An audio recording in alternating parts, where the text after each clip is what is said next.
चाहे मैं जन्म है मेरा हिंदू हूँ, कल मैं मुस्लिम भी बन सकता हूँ, लेकिन बिल्कुल आपकी बात ये सही है कि यहाँ पर जो लोग होते हैं वो लोग सभी सद्भाव को, समन्वय को मानने वाले होते हैं। लेकिन जहाँ बहुत जो धार्मिक कट्टरता है, सांप्रदायिकता है, उसके प्रति जो जुनून है, वो जो लोग हैं वही समाज का, देश का या विश्व का वातावरण दूषित करते हैं, खराब करते हैं।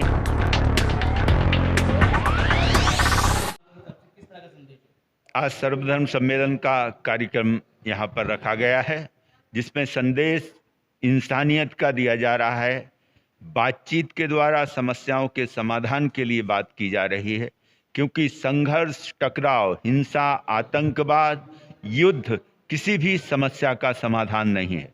समाधान बातचीत के द्वारा, प्रेम प्यार से, एक दूसरे के अधिकारों को सुरक्षित रखते हुए ही हमें हर समस्या का एक कूटनीति के द्वारा समाधान खोजना चाहिए, जिसकी आज चाहे परिवार की समस्या है, चाहे समाज की समस्या है, चाहे राष्ट्र की या विश्व की समस्या है, उनको बातचीत के द्वारा ही हम सुलझा सकते हैं और उसी में इंसानियत बची रह सकती है। नहीं तो निर्दोष लोग मारे जाते हैं, बेघर होते हैं, और इससे बड़ा अपराध और इससे बड़ा पाप कुछ नहीं हो सकता है। इस तरह का मंच हर जगह सजाया गया है, यहाँ से आवाज आती है सब धर्म के लिए, एकता के लिए, लेकिन इसका जो असर, इसका जो इफेक्ट है सर, दिखता नहीं। बिल्कुल आपकी बात ये सही है कि यहाँ पर जो लोग होते हैं वो लोग सभी सद्भाव को, समन्वय को मानने वाले होते हैं। लेकिन जहाँ बहुत जो धार्मिक कट्टरता है, सांप्रदायिकता है, उसके प्रति जो जुनून है, वो जो लोग हैं वही समाज का, देश का या विश्व का वातावरण दूषित करते हैं, खराब करते हैं, हिंसक बनाते हैं, तनावपूर्ण बनाते हैं। आज ज़रूरत है कि जो इस विचारधारा के धर्माचारी हैं सभी धर्मों के, उनको संगठित होकर के और जन जन तक जाना चाहिए, गांव गांव तक जाना चाहिए, शहर शहर तक जाना चाहिए और ये अमन का, शांति का, भाईचारे का, सर्वधर्म सद्भाव का संदेश जन जन तक पहुंचाना चाहिए। तो ऐसी स्थिति, पॉलिटिकल लोग कोई भी होगा, वो अपने स्वार्थों के लिए, अपने वोट बैंक के लिए, अपनी सीट को सुरक्षित रखने के लिए अनेक प्रकार के ऐसे हथकंडे अपनाते हैं। लेकिन इसमें ज़रूरत है कि समाज के जो लोग हैं, जो जनता है, जनता जनार्दन है, वो अवेयर हो, जागृत हो, समझदार हो। क्योंकि पहले से बहुत समझदारी बढ़ी है, लेकिन अभी भी बहुत ज़रूरत है कि व्यक्ति स्वयं अपने में सामर्थ्यवान बने और किसी के, खास करके नेताओं के जो स्वार्थवश अपनी वोटों के लिए कोई भी कार्य कर रहे हैं या अपनी सीट बचाने के लिए कार्य कर रहे हैं, उनके बहकावे में ना आए और अपने को धैर्यपूर्वक शांत रखते हुए अपना मताधिकार का उपयोग जो राष्ट्र के हित के लिए, राष्ट्र के विकास के लिए जो अच्छे हैं कैंडिडेट, उनके लिए उन्हें करना चाहिए। देखिए, सबसे बड़ी बात तो यह है कि जितने भी धर्म हैं, धर्म का कभी किसी धर्म से झगड़ा हुआ है? कभी नहीं हुआ। धर्म का तो सदैव एक झगड़ा है या विवाद वह अधर्म से है, पाप से है। धर्म का, और ये हर एक धर्म, चाहे इस्लाम हो, ईसाई हो, हिंदू हो, सभी धर्म एक ही बात कहते हैं और सभी किताबें एक ही बात कहती हैं कि शांति। और जब शांति है वहीं पर धर्म है।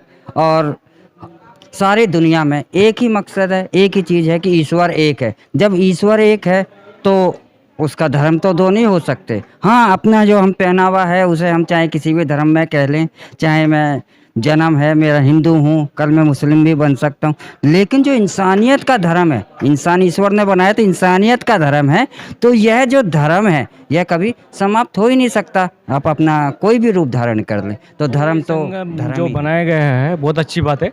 ये बनाया एक मेरा मित्र है, ये इसको बनाया गया, तो ये सोच सही है। ये सोच को सभी के पास होना चाहिए।